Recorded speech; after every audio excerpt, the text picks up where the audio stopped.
السلام علیکم ورحمۃ اللہ وبرکاتہ۔ جدید نورانی قاعدہ کے پلیٹ فارم یوٹیوب چینل پر آپ کو ایک بار پھر خوش آمدید۔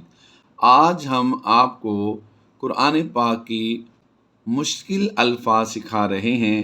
قرآن پاک کی سورہ آل عمران اور اس کے مشکل الفاظ انشاءاللہ عز و جل آپ کو ہم بہت آسانی کے ساتھ سمجھا دیں گے کہ قرآن پاک کے ان مشکل الفاظ کو کس طرح پڑھتے ہیں۔ فارمولہ سکھا دیں گے انشاءاللہ۔ جب بھی ایسے الفاظ آئیں گے آپ انشاءاللہ آسانی کے ساتھ انہیں پک کر لیں گے۔ آئیے سبق کا آغاز کرتے ہیں، غور کیجئے گا۔ وَدَّتْ طَائِفَةٌ مِّنْ أَهْلِ الْكِتَابِ، یہاں پر دال کے اوپر شد ہے۔ دال حروف قلقلہ سے ہے۔ جب بھی حروف قلقلہ مشدد ہوتے ہیں تو ان میں ہم قلقلہ جماؤں کے ساتھ کرتے ہیں، ٹھیک ہے۔ یہ دال جو ہے یہ شد والی طا میں مدغم ہو جائے گی۔ تا کو ہم طا میں مدغم کر دیں گے، اس میں ضم ہو جائے گی اس کی آواز، ٹھیک ہے۔ وَدَّتْ طَائِفَةٌ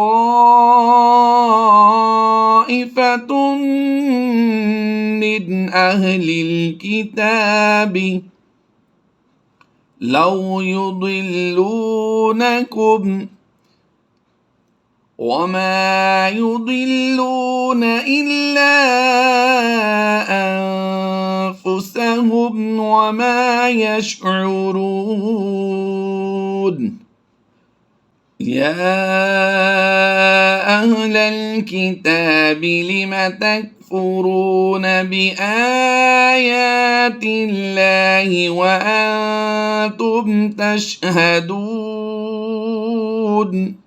یہاں پر بھی دیکھیے واو مدہ ہے، واو ساکن سے پہلے پیش ہو تو واو مدہ ہوتا ہے، ٹھیک ہے۔ تو یہاں پر واو مدہ کے بعد سکون عارضی یعنی زبر کو ہم نے پھر وقف کی وجہ سے جزم کے ساتھ کنورٹ کیا تو یہ مد عارض بن گئی۔ تو یہاں پر بھی مد عارض ہے، مد عارض ہے۔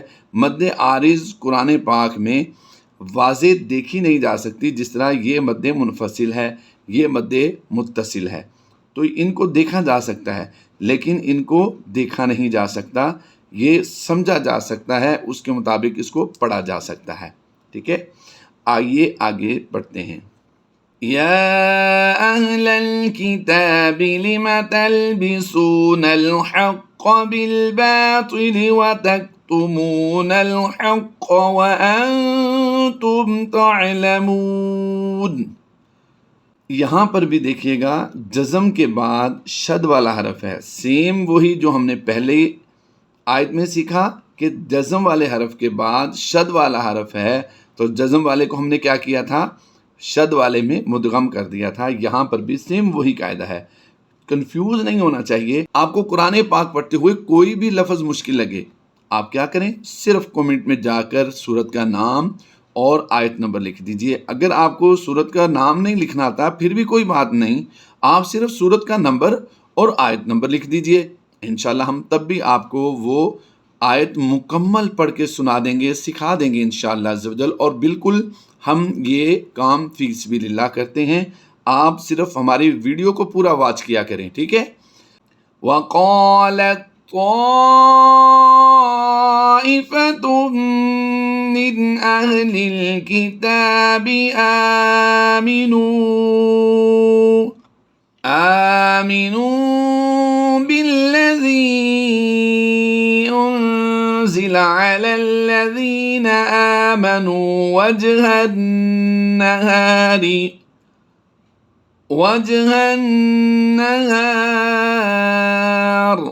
اب یہاں پر ہم نے وقف کر لیا لیکن ہم اس کو بغیر وقف کے آگے اعادہ کر کے پڑھیں گے۔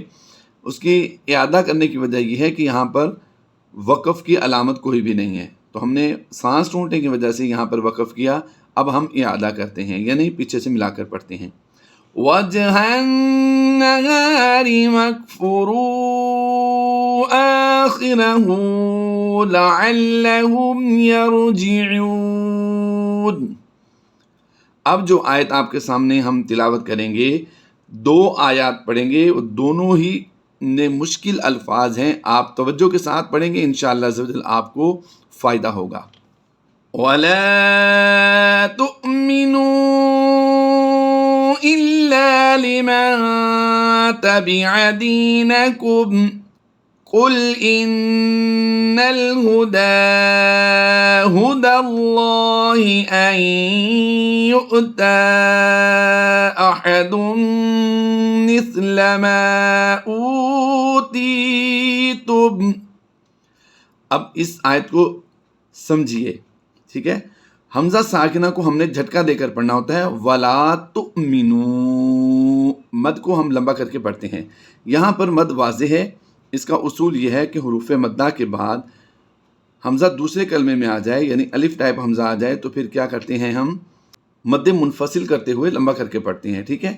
اور یہاں پر دیکھیے یہ یا خالی ہے، یہ یا خالی، دونوں یا کو ہم نے چھوڑ دینا ہے۔ اس یا کو ہم نے لمبا کر کے پڑھنا ہے، اس لیے کہ یہاں پر کھڑی زبر ہے، کھڑی زبر کے بعد یا خالی ہو تو پھر اسے الف مکسورہ کہا جاتا ہے۔ زبر کے بعد یا خالی ہو تب بھی الف مکسورہ ہوتا ہے، لیکن الف مکسورہ کو لمبا کر کے پڑھتے ہیں، لیکن یہاں پر یہ دال اس لام کے ساتھ مل جائے گی۔ یا اور الف آنے کے باوجود بھی ہم اسے لمبا نہیں کریں گے، اس زبر کو لمبا نہیں کریں گے، کیونکہ یہ دال لام کے ساتھ مل جائے گی۔ تو اس کی ادائیگی کیسے ہوگی؟ قُلْ إِنَّ الْهُدَىٰ هُدَى اللَّهِ أَن، حمزہ نون یا زبر، أَن يُؤْتَىٰ أَحَدٌ مِّثْلَ مَا أُوتِيتُمْ، ٹھیک ہے؟ آگے کیسے پڑھیں گے؟ أَوْ يُحَاجُّوكُمْ، یہ لفظ مشکل ہے، اس کی ادائیگی مشکل لگتی ہے، لیکن آپ غور کیجئے میں نے کس طرح پڑھا ہے۔ حا الف جیم زبر حاج پڑھا ہے ہم نے، ٹھیک ہے؟ جیسے حج ہوتا ہے نا، تو اسی حج کی ہا کو ہم نے لمبا کرنا ہے۔ أَن يُحَاجُّوكُمْ عِندَ رَبِّكُمْ، یہاں پر یہ لفظ بھی مشکل ہے، ویڈیو پوری دیکھیے گا، انشاءاللہ عز و جل آپ کو فائدہ ہونے والا ہے۔ قُلْ إِنَّ الْفَضْلَ بِيَدِ اللَّهِ، زیر کو وقف میں ہم نے جزم سے کنورٹ کر کے پچھلے حرف سے ملا دیا۔ یہاں پر یہ دیکھیے واؤ کے اوپر حمزہ ہے، واؤ کو ہم نہیں پڑھیں گے بلکہ حمزہ کو فالو کرتے ہوئے حمزہ ساکنہ کی وجہ سے جھٹکا دے کر پڑھیں گے۔ حمزہ ساکنہ کہتے ہیں حمزہ کے اوپر جزم آ جائے یا الف کے اوپر جزم آ جائے، اسے حمزہ ساکنہ کہا جاتا ہے، تو اسے جھٹکا دے کر پڑھنا ہے۔ یُؤْتِیہِ مَن یشاء، اب کیا کیا ہم نے؟ یشاء ہے، ہم نے پیش کو وقف کی وجہ سے جزم سے کنورٹ کیا تو یہ بھی حمزہ ساکنہ ہو گیا۔ یہاں پر بھی حمزہ ساکنہ ہے، یہاں پر بھی وقف میں حمزہ ساکنہ ہوگا۔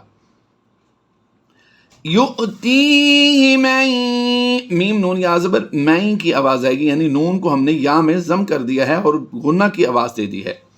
یؤتیہ من یشاء، جھٹکا دے دیا۔ واللہ واسع علیم، یہاں پر غور کیجئے گا، یہ لام الف، آیت کے اوپر جب بھی لام الف آئے گا اور حروف یرملون پہلا ہو، پیچھے تنوین ہے اور پہلا حرف آگے آیت کے بعد حروف یرملون سے ہو تو وہ مشدد ہوتا ہے۔ اگر مشدد نہ بھی ہو تب بھی ہم نے ملا کر پڑھنے کی صورت میں اسے مشدد کر دینا ہے۔ علیم یختص برحمتہ من یشاء، کیا کیا ہم نے؟ جھٹکا دیا ہے، ٹھیک ہے؟ جیسے ہم نے یہاں پر اصول سمجھایا سیم وہی ہے قاعدہ یہاں پر۔ واللہ ذو الفضل العظیم، یہ لفظ جو آپ کو نظر آ رہا ہے یہ تھوڑا مشکل لگ رہا ہے، ٹھیک ہے؟ تو یہاں پر یہ واؤ کے اوپر حمزہ ہے، یہ دال مشدد ہے، یہ دو زیر کے بعد حروف یرملون ہے۔ میں نے پہلے یہ رول سمجھا دیا آپ کو، اس کو فالو کریں گے تو یہ پڑھنا آسان ہوگا۔ یہاں پر بھی وہی لفظ اور طریقے سے لکھا گیا ہے اور کلر سکیم میں ہے یہ، ٹھیک ہے؟ مشکل لگ رہا ہے، میں انشاءاللہ آپ کو سکھاتا ہوں۔ یہ بھی لفظ مشکل لگ رہا ہے، یہ بھی میں آپ کو سکھا دیتا ہوں۔ آئیے پوری آیت کی تلاوت کرتے ہیں۔ وَمِنْ أَهْلِ الْكِتَابِ مَنْ إِنْ تَأْمَنْهُ، جیسا میں نے پچھلے یہاں پر سمجھایا تھا آپ کو کہ الف پر جزم ہو تب بھی وہ حمزہ ساکنہ ہی ہوتا ہے. تَأْمَنْهُ ہم نے جھٹکا دے کر پڑھنا ہوتا ہے حمزہ ساکنہ کو.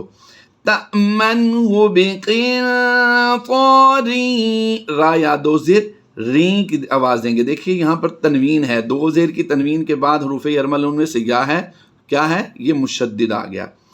بِقِنْطَارٍ يُؤَدِّي إِلَيْكَ، لام یا زبر لئی لمبا نہیں ہوتا، یا لین کو لمبا نہیں کر کے پڑھتے، لیکن آگے سکون عارضی ہے تو مد لین عارض کرتے ہوئے اسے زیادہ لمبا کر دیں گے. یاد رہے حروف لین لمبا نہیں ہوتے، لیکن اگر آگے سکون عارضی ہو تو مد لین عارض کرتے ہوئے ہم یہاں پر کیا کر دیتے ہیں؟ اسے زیادہ لمبا کر کے پڑھ دیتے ہیں، وہ مد لین عارض ہوتی ہے. آئیے پھر اس کو دوبارہ پڑھتے ہیں. من ان تأمنه بقنطار يؤديه إليك ومنهم من إن تأمنه بدينار لا، یہاں پر غور کیجئے، میم ساکن یعنی جزم والے حرف کے بعد پھر تشدید والا حرف آ گیا، ہم نے اس میم کو اس میں مدغم کر دینا ہے. ٹھیک ہے. وَمِنْهُمْ مَنْ إِن تَأْمَنْهُ بِدِينَارٍ لَا يُؤَدِّي إِلَيْكَ إِلَّا، الف مدہ ہو اور وقف آپ نے کر دیا تو الف مدہ کو یا حروف مدہ کو وقف میں تبدیل نہیں کیا جاتا. ٹھیک ہے. یہاں پر اگر یہ زبر اس الف پر ہوتی تو پھر ہم نے جھٹکا دے دینا تھا، کیونکہ یہ سکون عارضی ہونے کی وجہ سے حمزہ ساکنہ بن جاتا. تو اب ہم کیا کریں گے؟ یہ الا کو الا ہی وقف میں پڑھیں گے. اب اعادہ کر کے پیچھے سے پڑھتے ہیں. إِلَّا مَا دُمْتَ عَلَيْهِ قَائِمًا ذَلِكَ بِأَنَّهُمْ قَالُوا لَيْسَ عَلَيْنَا فِي الْأُمِّيِّينَ سَبِيلٌ. وقف جائز کی علامت ہے جیم، تو ہم نے دو پیش کو وقف میں جزم سے کنورٹ کر کے پیچھے ملایا تو وہ حروف مدہ کی وجہ سے سکون عارضی آیا، تو ہم نے مد عارض کر کے لمبا کر دیا. وَيَقُولُونَ عَلَى اللَّهِ الْكَذِبَ وَهُمْ يَعْلَمُونَ. صدق اللہ العظیم.